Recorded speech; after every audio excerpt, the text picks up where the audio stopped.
అంటాడు, నా ప్రాణమా యెహోవాను. ప్రాణము అంటే ఏంటి చెప్పండి మీరు? ఇది ఒకటి మీరు ఆలోచించాలి. ప్రాణము అంటే ఏంటి చెప్పమ్మా. క్రిస్టియన్లకు ఏంటి ప్రాణం అంటే?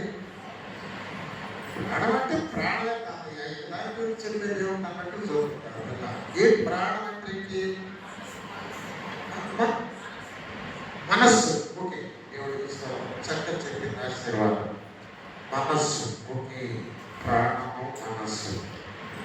ఓకే, ఇంకా పెద్దలు అంటారండి, మట్టి మట్టిలో కలవాలి, గాలి. ఇప్పుడు ఎన్నోండి?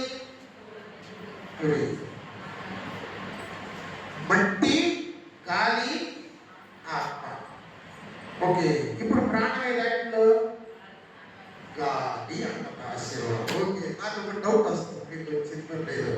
అరే వీడు గాలి పెట్టిందా కట్టబడుతున్నాడు, ఇప్పుడు కుంగిపోతున్నాడు. గాలి పెట్టిన వాళ్ళు ఉన్నారు కదా, ఇప్పుడు ఆ గాలి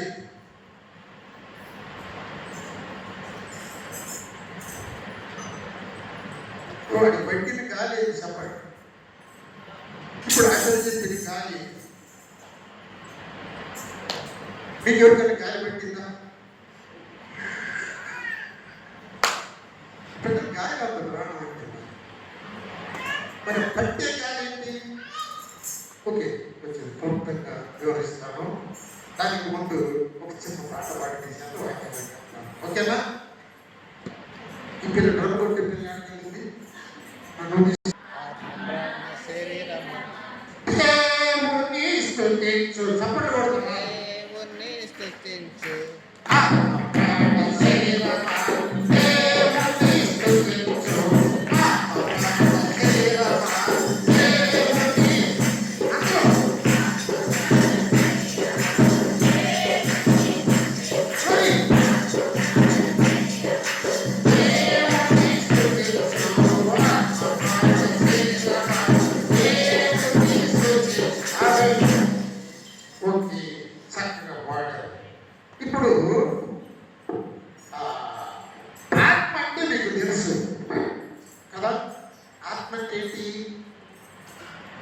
ఆత్మలో రెండు రకాలు, జీవాత్మ, పరిశుద్ధాత్మ. ఓకే, పరిశుద్ధాత్మ అంటే దేవుడు, జీవాత్మ అంటే మట్టిలో దేవుడు ఊదిన ఊపిరి. నేల మట్టితో, నేల మట్టితో నరుని నిర్మించి వాటి నాసిక రంధ్రమంలో ఆయన జీవవాయువు వదగా నరుడు జీవించు ప్రాణి ఆయన. ఓకే, ఇప్పుడు ఆయన నాలో ఊదినటువంటి ఆ జీవాత్మ నాలో ఉన్నది. అది దేవునికి సంబంధించింది. భూమి మీద కష్టం. సరే, మట్టిని తీసాడు, అది శరీరం. మట్టిలో మట్టి కలిసిపోవాలి, గాలిలో ఆత్మ. ఇప్పుడు ఈ గాలి ఏంటి? దేవుడికి స్తోత్రం. నేను అర్థం చేసుకోవాలి కష్టం. నేనేంటి, నా నిర్మాణం ఏంటి, ఏం జరుగుతుంది? భక్తుడు అన్నాడు ప్రాణం అన్నాడు గాలి. గాలి గాలిలో కలిసిపోయిందయ్యా, ఇంకే ఉంది అక్కడ మట్టి, బయట పెట్టండి అంట. అంటే ప్రాణము పోయింది అని అర్థం. అంటే ఊపిరి, ఊపిరి ఆడితే బ్రతికేడు అంటారు. అది కొట్టుకుంటుంది ఒకటి. ఇక్కడ చూపించు, ఇక్కడ కొట్టుకుంటున్నాం. ఏమైంది? ఆ గాలి ఆడినంతసేపు బతికేడు అంటారు, ఆగిపోవాలని చచ్చిపోయి అంటారు. కనుక ఇక్కడ నా ప్రాణమా దేవుని స్తుతించు. ఈ గాలిని ఏమన్నారంటే మనస్సు అని కూడా అంత ఆశీర్వాదం చక్కగా చెప్పింది. ఈ మనస్సు గురించి ఆదికాండం 6వ అధ్యాయంలో చక్కగా చెప్పాడు. 3-4 చూడండి. మనుషుల హృదయం యొక్క తలంపులలోని మోహనంతా ఎల్లప్పుడూ చూచి అక్కడ దీన్ని హృదయము అంటారు. ఇప్పుడు హృదయం ఏంటంటే ఆశీర్వాదమ్మా, అది కూడా కాదు. దేవుడికి స్తోత్రం.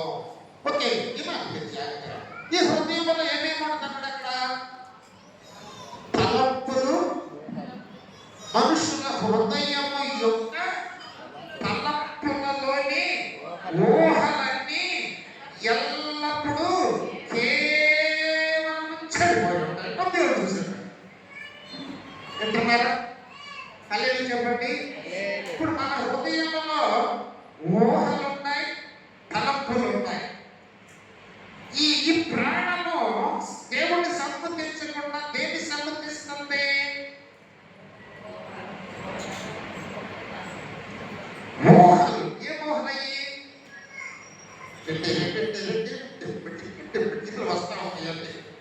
మళ్ళీ ఇంకోటి వస్తుంది, ఇంకోటి ఇవన్నీ కూడా ఆ మోహంలో తేలిపోతాడు. నిద్ర పట్టదు, 12 అయినా కూడా అట్లనే ఉంటారు. ఇకంటే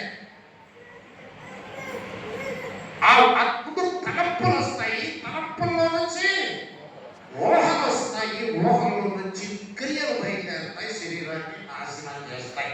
ఇప్పుడు ఈ ప్రాణము మోహంలో బ్రతుకుతుంది, ఈ ప్రాణము భ్రమంలో బ్రతుకుతుంది, ఈ ప్రాణము ఉపయోగమైన వాటి కోసం బ్రతుకుతుంది. అది బ్రతకటమే కాక ఈ ప్రాణం ఏం చేస్తుందంటే, నిజమైనా జాగ్రత్తగా, ఈ ప్రాణం ఏం చేస్తుందంటే ఆత్మను చంపేస్తుందండి. ఎఫెసీ పత్రిక 2వ అధ్యాయం 1-2 వచనాలు చూడండి, జాగ్రత్తగా వినండి. నేను ఎంత ప్రసంగం చేయాల, మీకు ఆలోచన కనిపిస్తున్నా, మీరు కొద్దిగా ఆలోచించాలి. మీ అపరాధముల చేతను పాపముల చేతను, అపరాధముల చేతను పాపముల చేతను సచ్చిన వారై ఉండగా ఆయన మిమ్మల్ని క్రీస్తుతో కూడా బ్రతికించెను. అక్కడ సచ్చిందేంటి, బ్రతికేదేంటి, చంపేదేంటి? హలో, అవన్నీ చూడాలి.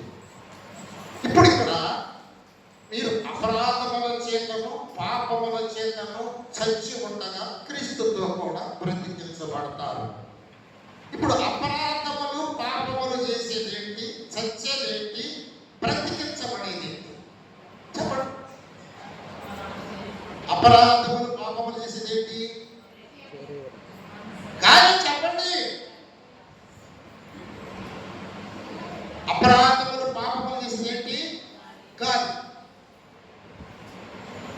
ఇక్కడికి వచ్చి జాగ్రత్తగా విధానం, కొంచెం జాగ్రత్త. ఇది నిట్టగా పెట్టి మార్పు సువార్త 5వ అధ్యాయం 2వ వచనంలోకి వెళ్ళు. జాగ్రత్తగా కొంచెం మనసు పెట్టి అందరేనా అమ్మాయి ఆయన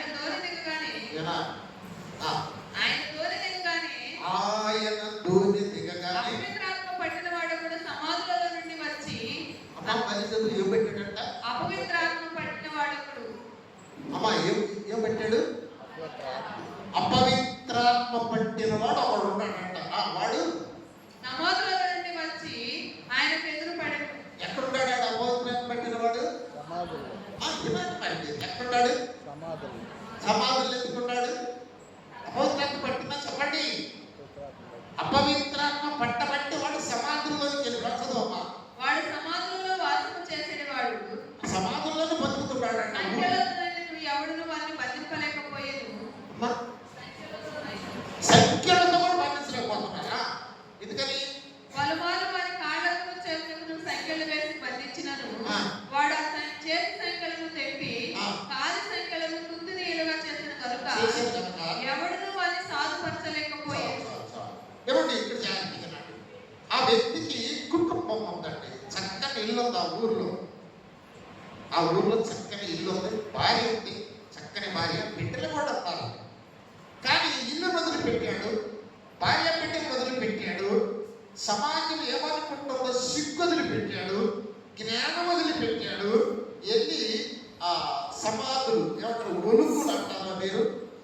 ఒలుకులేదు మీరు, మా వాళ్ళు అంటారు. ఈ ఒలుకుల్లోకి వెళ్ళాడు అంటారు. అంటే సమాధులలోకి వెళ్ళి నివాసం చేస్తున్నాడు అంటారు. ఎలా నివాసం చేస్తున్నాడు?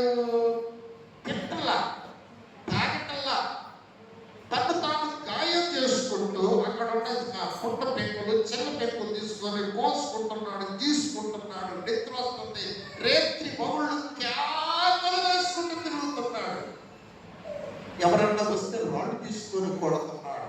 ఎందుకని? అది ఎందుకని? అపవిత్రాత్మ పట్టింది. చెప్పట్రా, ఎందుకని ఇలా తయారయ్యడము? భార్యని ఎందుకు వదిలిపెట్టాడు? బిడ్డలను ఎందుకు పట్టించుకోవటం లేదు? సమాజంలో సిగ్గు ఎందుకు వదిలేశాడు? నేను ఇట్లా బ్రతుకుతుంటే ఎవరైనా ఏమైనా అనుకుంటారేమన్నటువంటి జ్ఞానాన్ని ఎందుకు వదిలేశాడు? అతనికి ఒకటి పట్టింది. ఏంటని? ఇక్కడ మిమ్మల్ని అడుగుతాను, ఏం పట్టుకున్నాడు?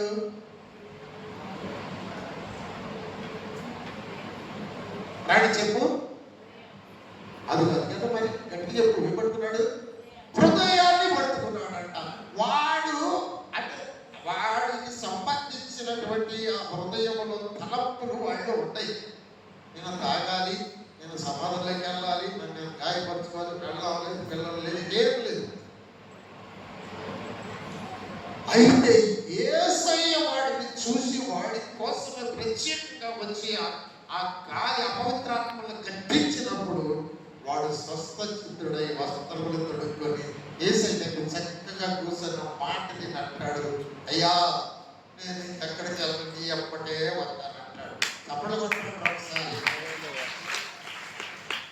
ఇప్పుడు అపరాధములు పాపములు చేపించేదేంటి?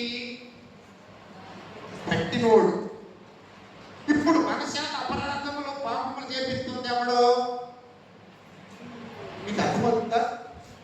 ఎవడో పడుతున్నాడు తెగలాడతానికి, ఎవడో పడుతున్నాడు బూతులు తిట్టడానికి, ఎవడో పడుతున్నాడు దేవునికి ఇష్టంగా బ్రతకకుండా ఎవడో పడుతున్నాడు నీ ప్రాణాన్ని. నీ దగ్గర గాలి ఉంది కదా, ఆత్మ కాదు గాలి, అది పట్టి నీ చేత తప్పులు చేస్తుంది, అపరాధముల చేత పాపములు చేపిస్తుంది. పాపముల చేతను ఆత్మ చచ్చిపోతుంది. ఆత్మకు చావు లేదు, కానీ అపరాధములు పాపములు ఆత్మను ఏం చేస్తాయంటే ముసిగేసేసేసి ఒక కవర్లుగా బిరుడుగా కప్పేసేసి అక్కడ కూర్చో, నీకు సంబంధం లేదు, వీడి సంగతి నేను చూసుకుంటాను, వీడికి నాకు సంబంధించినవాడు, నువ్వు దేవుడికి సంబంధించిందా, నువ్వు అక్కడ కూర్చో, నిన్ను దేవుడి దగ్గరికి కూడా పోనేవను, నాతో పాటు నిన్ను కూడా పాతాళంలోకి తీసుకెళ్తా, నీకు సంబంధం లేదు, నీ మాట స్టడీ వినడే వినడం. నీకు అర్థమవుతుందా? నీకు అర్థమవుతుందా? కనుక ఎప్పుడు విడుదల పొందుతాడు వీడు? ఇప్పుడు 49వ కీర్తనలోనికి రామ్మ, ఇప్పుడు చదువుతుంది వచ్చిన. ఇది మీరు జాగ్రత్తగా ఇంకా మీరు బాగుపడతారు, మీ పిల్లలు బాగుపడతారు, యవనస్తులు బాగుపడతారు. చదువమ్మా. వారి ప్రాణ విమోచన ధనము బహు గొప్పది, వారి ప్రాణ విమోచన ధనము బహు గొప్పది, అది అన్నిటినీ తీరపట్టవలసినది. అది రుణమే. ఇప్పుడు జాగ్రత్తగా ప్రాణము విమోచించబడాలి. దానికోసము విలువైన ఈ లోకంలో దేనికన్నా విలువైనటువంటి ధనము కావాలంట. హల్లెలూయా. నీ ప్రాణము విమోచించబడటానికి ధనము కావాలి. ఆ విలువైన ధనము కోట్లుగా ఈ భూమి మీద ఉన్న డబ్బంతా తీసుకొచ్చినా కూడా చాలన్నటువంటి విలువైన ధనం ఒకటి ఉండదు. ఏంటో తెలుసని, ఈ భూమి మీద మనిషిని చేస్తున్నాడు, మనిషిలాగా గొర్రెని చేస్తున్నాడు, గొర్రెలాగా ఒక బొమ్మ చేస్తున్నాడు మాట్లాడేటట్టుగా. దాన్ని ఏమన్నా రాబోట్ అన్నారు, రాబోట్ అంటే రోబోట్ అన్నారు. కానీ ఆత్మను చేసిన వారు లేరు. ఎందుకో తెలుసా? వినండి జాగ్రత్తగా. ఆత్మ అనేది దేవుడిలో ఉండేది. దేవుడు ఆది అంతము లేని వాడు. అమ్మా వినండి. దేవుడికి చావు లేదు. జాగ్రత్తగా. దేవుడు చావుందా? దేవుడిలో నుంచి వచ్చేది ఆత్మ కనుక ఆత్మ కూడా చావు లేదు. ఆత్మ సచ్చిదానిలాగా మత్తులో ఉండటానికి ఎప్పుడంటే అపరాధములు పాపములు చేసినప్పుడు. ఈ మనుష్యుడు దేవుని ఆత్మ వల్ల దేవుని దగ్గరికి వెళ్ళకుండా చేసేది ఏంటంటే అపవిత్రాత్మ. ఈ సత్యాన్ని మీరు తెలుసుకుంటే కొంచెము నా ప్రాణం ఇంకా విమోచించబడలేదు, ఆ విమోచించబడే ధనం కోసం నేను ప్రయాసపడాలనేటువంటి ఆశ నీలో కలిగింది. డబ్బు కోసం, పొలాల కోసం, ఇళ్ల కోసం, దాని కోసం, దీని కోసం, ఉద్యోగాల కోసం, పెళ్లిళ్ళ కోసం, నా పిల్లలు, నా భార్య, ఇది ఇలాగా పెరుగులాడుతూ ఉన్నామనుకోండి. ఒకవేళ నీ భర్తకో నీ బిడ్డకో అపవిత్రాత్మ పట్టింది అనుకోండి, నీ భర్తకు నువ్వు భార్యగా కనపడవు, నీ బిడ్డలు నీ భర్తకు బిడ్డలాగా కనపడవు. నిన్ను ఒక నిమిషంలో వదిలేసేసి ఇంకో భావం తీసుకొని ఆయన వెళ్ళిపోతాడు. ఏమంటే చెప్పరేంద్రండి, అపవిత్రాత్మ పడితే, దేనికి పడితే? అది హృదయాన్ని పడితే. అర్థమవుతుందా? కనుక ఇల్లు మాయ, ఇళ్ళ మాయ, పిల్లల మాయ, అంతా మాయే. నీ ప్రాణము విమోచించబడాలి.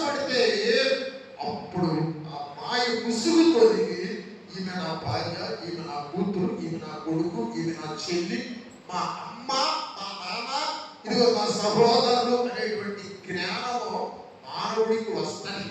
అదే చెప్పండి. కనుక ఈ ప్రాణ విమోచన ధనము చాలా గొప్పది. ఇప్పుడు చెప్పండి, ప్రాణ విమోచన ధనం ఏంటి? అర్థం కాదు. అర్థం కాదు. పేతురు పత్రిక 1వ అధ్యాయము 19వ వచనం చదవండి, అర్థమైంది. 1 పేతురు పత్రిక 1వ అధ్యాయం 19వ వచనం. 17 దగ్గర నుంచి కూడా చూడు. 17 దగ్గర చదువుకోవచ్చు. పక్షపాతము లేకుండా క్రియలను బట్టి ప్రతి వారిని తీర్పు తీర్చువాడు తండ్రి అని మీరు ఆయనకు ప్రార్థన చేయించున్నారు కనుక. పక్షపాతం లేదు దేవుడికి. ఎవరి క్రియలు చేస్తే ఆ క్రియలు బట్టి వాళ్ళకి తీర్పు తీరుస్తాడు. ఈ క్రియలు చెడ్డమైతే నరకానికి వెళ్ళిపోతాం, నీ క్రియలు దేవుడి ద్వారా మంచివైతే పరలోకానికి వెళ్ళిపోతాం, నీ క్రియలు మంచివైతే దీవించబడతాం, చెడ్డమైతే శిక్షిస్తాడు దేవుడు. కాబట్టి పక్షపాతం లేదు. నువ్వని నేనని లేదా చుట్టాలు ఎవరు లేరు, అందరూ ఒకటే. కానీ నీ క్రియలు ఆయన కావాలి. క్రియలను బట్టి ప్రతి వారికి తీర్పు తీర్చువాడు దేవుడని మీరు ఎదురు చదవాలి. కనుక మీరు పరదేశులైనంత కాలము భయముతో గడుపుడి. పరదేశులంటే పరదేశుల్లో పిల్లారా ప్రతిగా అనంత మరి ఏ దేశం అండి? ఆ దేశానికి వెళ్ళడానికి సిద్ధపడుతున్నావా నువ్వు? నీ ప్రాణం విమోచించబడిందా? నీ ఏదైనా పట్టిందా? దేని మీద ఉన్నది దాని యొక్క దృష్టి? ఉద్యోగాలు, ఇల్లు, పొలాలు, స్థలాలు, డబ్బు, ఎవరిని కొట్టాలి, ఎటు రావాలి, ఎటు సంపాదించాలి, ఇంతేనా? నీ దేశం వెళ్ళవా? నీ దేశం వెళ్ళకుండా ఒకడు పట్టి నిన్ను ఈడ్చిపోతున్నాడు కదా. కనుక పక్షపాతం లేదు. క్రియలను బట్టి ప్రతి వారికి తీర్పు తీర్చేవాడు దేవుడని మీరు ఎదురున్నారు కనుక చదువు. మీరు పరదేశులైనంత కాలము భయముతో నడపండి. పారంపర్యమైన మీ వ్యర్థ ప్రవర్తనను విడిచిపెట్టినట్లు. అది మళ్ళీ చదవాలి. పితృపారంపర్యమైన మీ వ్యర్థ ప్రవర్తనను విడిచిపెట్టినట్లు. అక్కడ ఆగరాస్తాయి. అమ్మ ఏంటది? పితృ అంటే రైతులు ఏం చేస్తారంటే పితృ తర్పణ చేస్తారు. రైతులు ఏం చేస్తారంటే వాళ్ళ నాన్న తాత ఎవరు చచ్చిపోతే వాళ్ళ ఆత్మలు 15 రోజుల వరకు, 21 రోజుల వరకు, 11 రోజుల వరకు వాళ్ళ ఆత్మలు అక్కడక్కడ వాళ్ళ చుట్టూ తిరుగుతూ ఉంటాయి. అక్కడ చుట్టూ, అక్కడ చుట్టూ, కొడుకుల చుట్టూ తిరుగుతూ ఉంటాయి.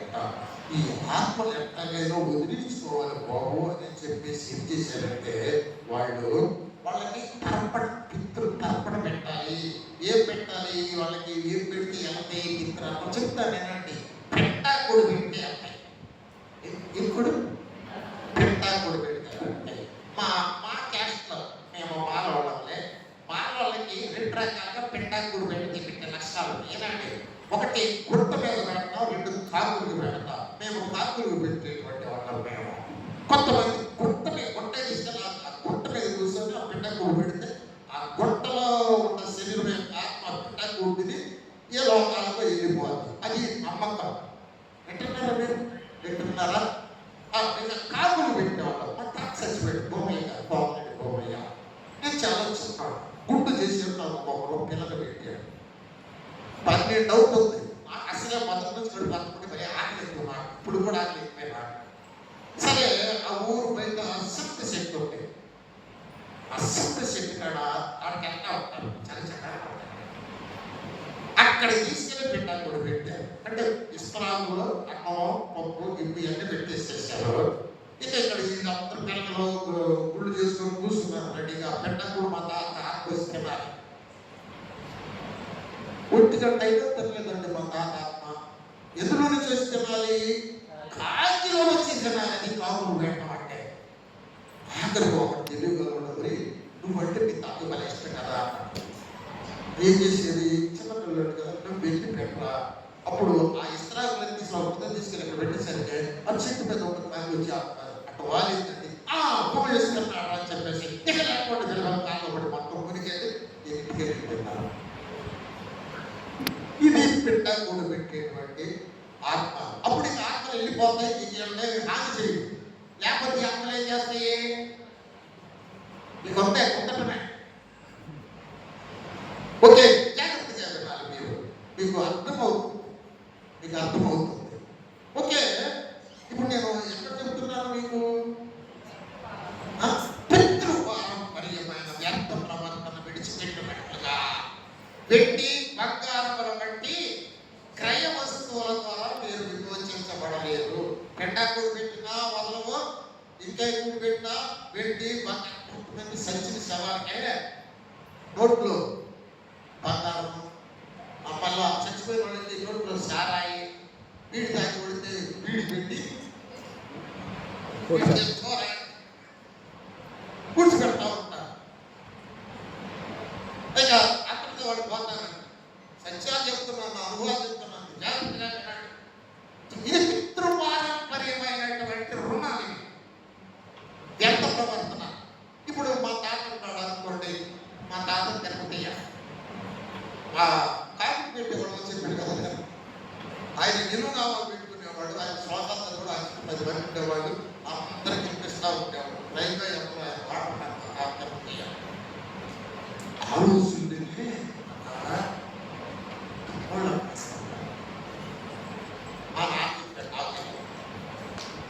వాళ్ళందరూ కలిసి రోజు పడతానుంటే వాళ్ళు ప్రార్థిస్తుంది ఆ రోజులే. అలా మా తాత తర్వాత మా నాన్న పేరు దాసు. దాసులు కదా, ఆయన ప్రభుత్వం నమ్ముకున్నాను. నేను నమ్ముకున్న తర్వాత ఆయన బాధ్యత చేసేసి ఆయన్ని మోసేయాలని చనిపోయాడు. మా తాత చేసిన దోషాలు విచారం చేశాడు కదా, ఆయన భార్య మీద పెట్టాడు, మా నాన్న మీద పెట్టాడు, ఇంకో కూతురు ఉంది ఆయనకి, ఆయన కూడా మీద పెట్టాడు. వెళ్ళి ఎవరు అర్థమండి, బలం ఉంటే 20 ఉద్యోగం ఉంటే 30 కళ్ళని పిల్లలకి పిల్లలు పెట్టి రైలు ఉద్యోగాన్ని నిలిపిస్తుంటే వాళ్ళు చంపారు. సైకిల్ తెలియదు మొత్తానికి పోయాడు. ఆయన చేసిన దోషాలన్నీ మా నాన్న మీద పెట్టాయి. మా నాన్న చేసిన దోషాలన్నీ ఇవి పితృపారంపర్యమైన దోషాలు, 3-4 తరాలు కట్టుల దోషం బిడ్డల మీద ఉన్నవి అని వాక్యం చెబుతుంది. మీకు అర్థమవుతుందా? టైం అయిపోతుంది, గతంలో చెప్పేస్తున్నాను. దీని నుంచి ఎట్లా విడిపించబడాలి? పెండాకు పెడితే విడిపించబడతారా? నోట్లో సారాయి సీసా పెడితే విడిపించబడతారా? ఇంకేదైనా దండం వేసి పూజ చేసి సాపరాన్ని కట్టి చేసి దండం పెడితే విడిపించబడతారా? పితృపారంపర్యమైన దోషాల నుంచి ఎలా విడిపించబడతారు అది చెబుతున్నాడు పేతురు గారు. పితృపారంపర్యమైన మీ వ్యర్థ ప్రవర్తన, మీ తండ్రి వ్యర్థ ప్రవర్తన, మీ తాత వ్యర్థ ప్రవర్తన, మీ ముత్తాత వ్యర్థ ప్రవర్తన, 3-4 తరముల వ్యర్థ ప్రవర్తన విడిచిపెట్టినట్లుగా పెండాకుడు కానీ వెండి కానీ బంగారం కానీ విమోచించలేదు. నీ ప్రాణ విమోచన క్రయము పెండాకుడు కాదు, వెండి కాదు, బంగారం కాదు, లేదా ఇంకేదో పూలదండలు కాదు, సాంబ్రాణి ధర్మం పెట్టడం కాదు. నువ్వేదో మా తాత గొప్పోడు, మా నాన్న గొప్పోడు అని నువ్వు ఊరేగించి టపాకాయలు కాల్చి చేతులెత్తి జై జై అంట కాదు. ఎలా విమోచించబడతావు? నీ ప్రాణ విమోచన ధనము బహు గొప్పది, అది ఎన్నడూ తీరకట్లు ఉండవలసిందే రాయబడి ఉన్నది. వినండి, ఇక్కడ ఈ పేతురు ఏం చెప్తున్నాడు? చదవమని. అమూల్యమైన రక్తము చేత అనగా నిర్దోషమును నిష్కళంకమునకు గొర్రె పిల్ల వంటి క్రీస్తు రక్తము చేత విమోచింపబడుతుందని మీరు ఎరుగుదురు కదా. హల్లెలూయా. ఇప్పుడు అర్థమైందా? మీ ప్రాణాలను విమోచించేది ఏంటి? ఎందుకని విమోచిస్తుంది క్రీస్తు రక్తం నా ప్రాణాన్ని? నిర్దోషమైనది, నిష్కళంకమైనది. మా తాత రక్తంలో దోషం ఉంది, మా బావు రక్తంలో దోషం ఉంది, మా ముత్తాత రక్తంలో కూడా దోషం ఉంది. వాళ్ళు మామూలు కదా, సామ్రాజ్యంలో వాళ్ళ దెబ్బకి తిరుగులేదు. వాళ్ళు రౌడీలు ఎండ మీదకి వెళ్ళి కొట్టేవాళ్ళు, దొంగలను దూసుకునేవాళ్ళు అంట, చంపేసేసి ఆ రోజుల్లో తాత కరువులు వచ్చినప్పుడు మా బాబు కొంతమంది చెప్పేవి నాకు. ఏం లేదు, ఎంత ఉంటే అప్పటి మీద పడతాం, చంపేయడం, డబ్బులు పెళ్లి ఊరేగింపుకి వెళ్తారు, కళ్ళ మీద చేసిన దోషాలన్నీ నా మీద పట్టి అయిపోతానండి. నేను ఒకటే వింటా, విమోచిత పితృ పారంపర్యమైన వ్యర్థ ప్రవర్తన విడిచిపెట్టినట్లుగా వెండి బంగారాల వంటి చై వస్తువుల ద్వారా విమోచించబడలేరు. అమూల్యమైన రక్తం అనగా నిర్దోషము నిష్కలంకమునకు క్రీస్తు రక్తము ద్వారా విమోచించబడాలి. అదేంటి ఏమండి, నిజంగా చెప్తున్నా, నిజంగా హ్యాపీగా చెప్తున్నానండి. నన్ను విమోచించింది నా యేసు రక్తం. నా ప్రాణాన్ని కానీ నా యేసు రక్తం విమోచిస్తే నా ప్రాణం ఇంకా లోకాన్ని, అపవాది మాటలను, లోక సంబంధమైన వ్యర్థాన్ని ఎన్నడూ ఆశించదు. పాపము చేయలేదు, చేయజాలి ప్రాణం. నీ ప్రాణ క్రయధనము బహు గొప్పది. ఇప్పుడు నాదొక ప్రశ్న, నీ ప్రాణాన్ని యేసు రక్తం విమోచించిందంటారా? ఆ ప్రాణం విలువ నీకు తెలుసా? ఆయన విమోచించాడని నీకు అర్థమైందా? బాప్తిజం అనగానే వాడు తీసుకున్నాను, నేను కూడా తీసుకున్నాను, చేయొద్దు తీసుకున్నాను. బాప్తిజం విలువ నీకు తెలుసా? బాప్తిజం అంటే యేసులోనికి వెళ్ళటం, యేసును ధరించుకోవటం, ఈ లోకంలో యేసును చూపించడం బాప్తిజం. నీ పాపములలోకి ఎన్నడూ వెళ్ళకుండా, లోక సంబంధంగా కాకుండా నువ్వు దైవ సంబంధమైన దేవుని బిడ్డగా ఈ లోకంలో బ్రతకడం బాప్తిజం అంటే. ఆ విలువను మర్చిపోయి సాతానుడు తగాదాడంటే తగాదాడుతుంది, బూతులు తింటుంటే బూతులు తింటుంది, ఏదో పనికి బాగా చిన్న చిన్న విషయాల కాడ పెద్ద పెద్ద గొడవలు చేసి జుట్లు పట్టుకొని గందరగోళాలు చేసుకొని పలుకోకుండా ఉంటుంటాయి. ఎవరు చేపిస్తున్నారని? మీరు కాదు, మీరు కాదు, మరి ఎవరు? వాడిని అక్కడ పట్టాడు చూడు, ఉన్నాడు, ఆడు పడుతున్నాడు మిమ్మల్ని. వాడు పడకుండా మీరు పట్రా బాబు, నువ్వు చెప్పినట్టుగా మేము ఎంటామని బ్రతుకుతున్నారు. మీరు పరిశుద్ధాత్మ మీ జీవాత్మ ఏడుస్తాయో బాబోయ్, నాయనోయ్, ఆయన రక్తం విలువ తెలియకుండా బతుకుతున్నవేంటి బాబోయ్, పరిశుద్ధాత్మ ఏడుస్తున్నాడు మీలో ఉండి.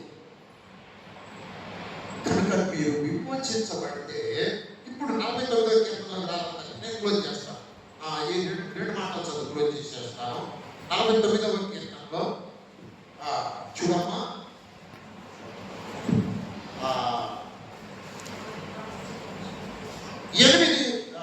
5 చదువు. నా కొరకు పొంచి వారి దోషకృత్యములు నన్ను చుట్టుకున్నప్పుడు ఆపత్కాలంలో నేనేలా భయపడవలను? తమ ఆస్తియ ప్రాపకమని నమ్మి తమ ధన విస్తారతను బట్టి పొగడుకొని వారికి నేనేలా భయపడవలను? ఎవడును ఏ విధము చేతనైనను తన సహోదరుని విమోచింపలేడు. వాడు కుళ్ళు చూడక నిత్యము బ్రతుకున్నట్లు, వాని నిమిత్తము దేవుని సన్నిధి ప్రాయశ్చిత్తము చేయగలవాడు ఎవడునూ లేడు. దేవునికి స్తోత్రం. ఈ మాటలు అర్థం చేసుకుని క్లోజ్ చేసేస్తారా? నేను 5వ వచనం ఒకసారి చదవాలి, అర్థం చేసుకోవాలి మాటలు. నా కొరకు పొంచు వారి దోషకృత్యములు నన్ను చుట్టుకొనినప్పుడు. అక్కడ ఆ మాట అర్థం చెప్పు అమ్మాయి. ఎవరు చెప్తారు?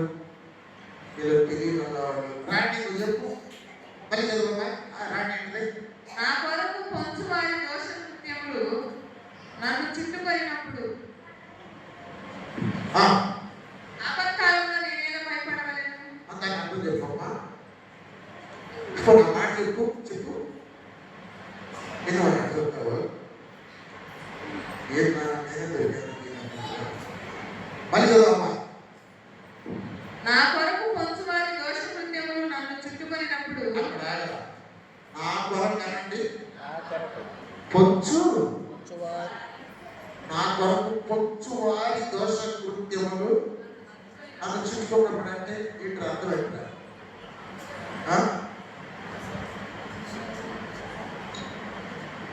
నేను ప్రార్థన చేసుకొని బయటకు వచ్చాను. ఒక అమ్మాయి వచ్చి అంటారే, నాన్న ఇది నా వాళ్ళు అంటే ఏంటి అమ్మ అంటారు. అయ్యో వచ్చి వాడు నిండు గురించి అనుకుంటున్నాడా, ఆయన పట్టించుకుంటున్నాడా? అప్పటిదాకా పదే సమాధానం ఉందరా. ఎవరు తింటున్నారు? వీళ్ళందరూ కలిసి తింటున్నారా? పెట్టుకుని మామూలుగా తింటలేదు, అసలు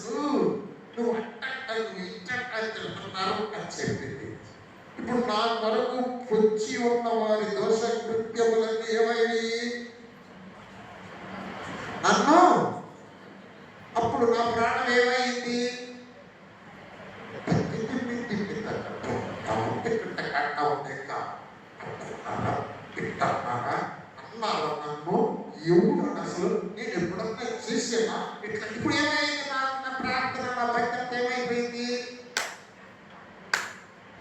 చెప్పలేదు మళ్ళీ చదువు ఆ మాట. నా కొరకు పొంచువారి దోషకృత్యములో నన్ను చుట్టుకొనినప్పుడు, నా కొరకు పొంచువారి దోషకృత్యములు నన్ను చుట్టుకున్నప్పుడు ఆపత్కాలములలో నేనైనా భయపడవలెను. మనం భయపడుతున్నావా లేదా? భయపడుతున్నావు కదా? ఇక్కడ వాక్యం మీద చెప్పినట్టే సపోజ్ సలోని అన్నాననుకో, ఇక సలోని ఇంటికి వచ్చి నా దగ్గర రోజు ఏడ్చింది, తాత ఇంటికి వచ్చి చెప్పకూడదు తాత, అంత మందిలో చెప్పాడు తాత, నాకు ఎంత అనిపించట్లేదండి. ఎంత మందికి భయపడుతున్నా దేవుడు భయపడుతున్నా కథ చెప్పినట్లు మీకు ఆఖరి ఒక మాట క్లోజ్ చేస్తారా? ఇజ్రాయెల్ గారు ఒక మాట గుర్తు చేశారు నాకు. రోమా పత్రికలో 18వ చదవమని చెప్పి చేసేస్తాను. ఇది ఒకటే, ఇంతవరకు కొంతవరకు అర్థమైంది అనుకుంటాలే, ఎందుకంటే ఎక్కువ అర్థమైందని చెప్పలేదు కానీ నేను. రోమా పత్రిక 1:18 చదవమని. దుర్నీతి చేత సత్యమును అడ్డగించు మనుషుల యొక్క సమస్త భక్తిహీనత మీదను, దుర్నీతి మీదను దేవుని కోపము పరలోకము నుండి బయలుపరచబడుచున్నది. ఓకే అక్కడ ఇక్కడ చూడండి రా, దుర్నీతి అంటే ఏంటి? అది కూడా నీకే 3 నీతులు ఉన్నాయి. సన్ని అది సన్ని పైగా కొద్దిగా ఎన్ని నీతులు ఉన్నాయి? కుర్రలు సిగ్గుపడాలి, కుర్రలకు సిగ్గు ఎక్కువ మధ్యలో పాపం.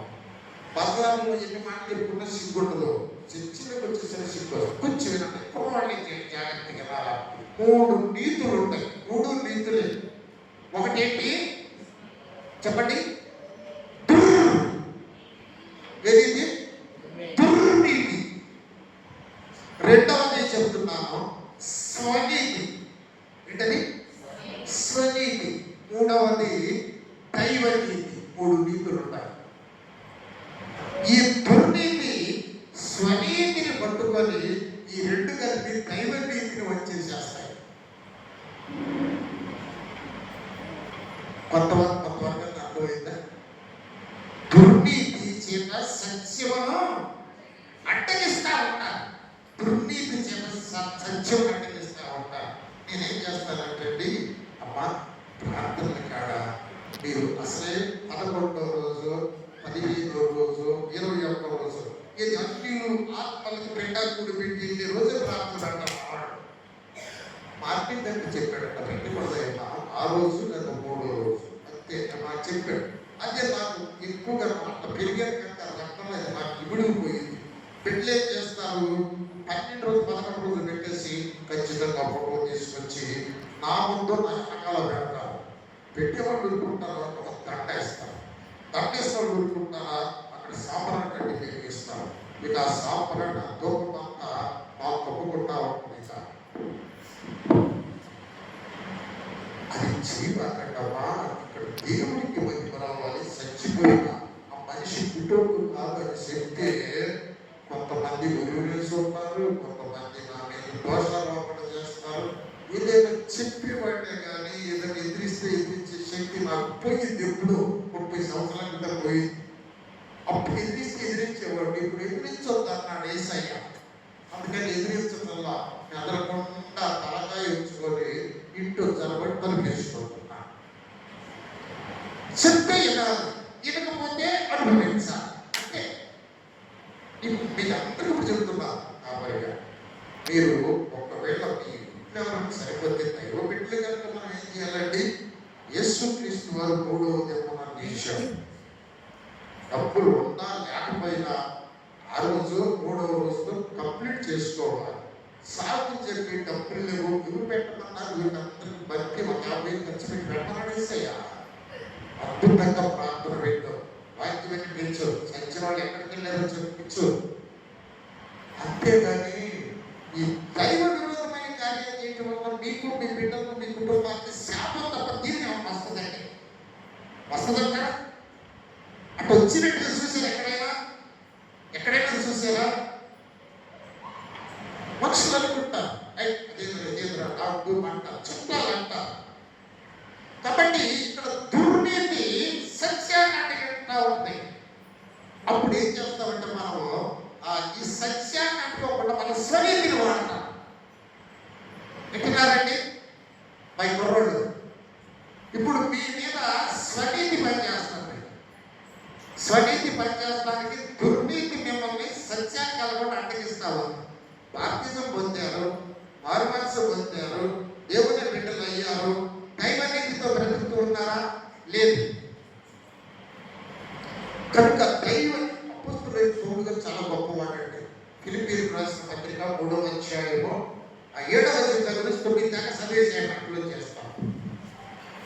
అయినను ఏవేవి నాకు లాభకరములని వాటిని క్రీస్తు నిమిత్తం నష్టముగా ఎంచుకుంటే వాటిని నష్టముగా యేసు నిమిత్తం ఎంచుకున్నానా? నిశ్చయముగా నా ప్రభువైన యేసుక్రీస్తుని గురించిన అతి శ్రేష్టమైన జ్ఞానము నిమిత్తమై యేసుక్రీస్తుని గురించిన అతి శ్రేష్టమైన జ్ఞానము నిమిత్తం సమస్తమును నష్టముగా ఎంచుకొనుచున్నాను. ఈ లోకంలో అన్ని నష్టం అనుకున్నాను. క్రీస్తును సంపాదించుకొని క్రీస్తును సంపాదించుకొని ధర్మశాస్త్రపూర్వమైన నా నీతిని కాక అక్కడేంటి అన్నాడు? నా నీతి, నా నీతి, ధర్మశాస్త్రమూలమైన నా నీతి కాక క్రీస్తునందు విశ్వాసం వలన నీతి అనగా విశ్వాసము బట్టి దేవుడు అనుగ్రహించిన దైవ నీతి. చాలు చాలు, హల్లెలూయా. జాగ్రత్తగా వినండి. ధర్మశాస్త్రమూలమైన నీతి కూడా నువ్వు జరిగించలేవు. ఇజ్రాయేల్ జరిగించలేదు. ఇజ్రాయేలీయులు కాదా మొత్తం రాలిపోయారు. కనుక ధర్మశాస్త్రం నీకు నీతినిచ్చి దేవుడు దానికి చేర్చలేదు, నిన్ను విమోచించలేదు. కనుక క్రీస్తుల గురించి అతి శ్రేష్టమైన జ్ఞానము అపోస్తలుడైన పౌలు గారిని విమోచించింది. ధర్మశాస్త్రం విమోచిస్తుంది అనుకున్నాడు, నా విద్య విమోచిస్తుంది అనుకున్నాడు, నా విద్యను, నా తెలివి, నా బలము, నా జ్ఞానం విమోచిస్తుంది అనుకున్నాడు, నా వంశం విమోచిస్తుంది అనుకున్నాడు. వీటన్నిటిని కూడా నష్టముగా ఎంచుకొని ఏ విధము చేయనైనా క్రీస్తును సంపాదించుకోవాలి అనుకున్నాడట. క్రీస్తును సంపాదించుకోవడం అంటే, క్రీస్తును సంపాదించుకోవడం అంటే వాక్యాన్ని సంపాదించుకోవడం. హల్లెలూయా. 16 సంవత్సరాల నుంచి ఇక్కడ వాక్యం ప్రవాహిస్తా ఉన్నది. శనివారం ఆదివారం కూడా ఎంత వాక్యాన్ని సంపాదించుకున్నారు మీరు? ఏ వాక్యము నీ బ్రతుకును మార్చింది? ఏ వాక్యము దైవ నీతిలో క్రీస్తును నీకు ఇచ్చి నిన్ను విమోచించింది? ఏ వాక్యము నీ ప్రాణ విమోచనగా పనిచేసింది? ఏ వాక్యము దేవుని బిడ్డగా నిన్ను మార్చింది? ఇవన్నీ నష్టముగా ఎంచుకొని క్రీస్తుని గురించిన శ్రేష్టమైన వాక్యాన్ని గురించిన శ్రేష్టమైన జ్ఞానం సంపాదించుకొని ధర్మశాస్త్రపరమైన నా నీతి కాక క్రీస్తును సంపాదించుకోవడం వలన, క్రీస్తునందు విశ్వాసం ఉంచడం వలన ఈ సృష్టికర్తైన దేవుడు నాకు ఒక నీతి ఇస్తాడు. ఆ నీతిని పట్టుకొని ఆయన ఎదుట నిలబడితే ఆయన చేర్చుకుంటాడు నాకు. హల్లెలూయా. కనుక యేసు రక్తము నీ ప్రాణాన్ని విమోచించకుండా నీ ఆత్మ విమోచించబడదు. నీ ఆత్మ విమోచించబడకపోతే అపవిత్రాత్మ నిన్ను పట్టుకొని లోకానుసారమైన మనిషిగా నిన్ను బ్రతికిస్తుంది. కనుక నా ప్రాణమా యెహోవా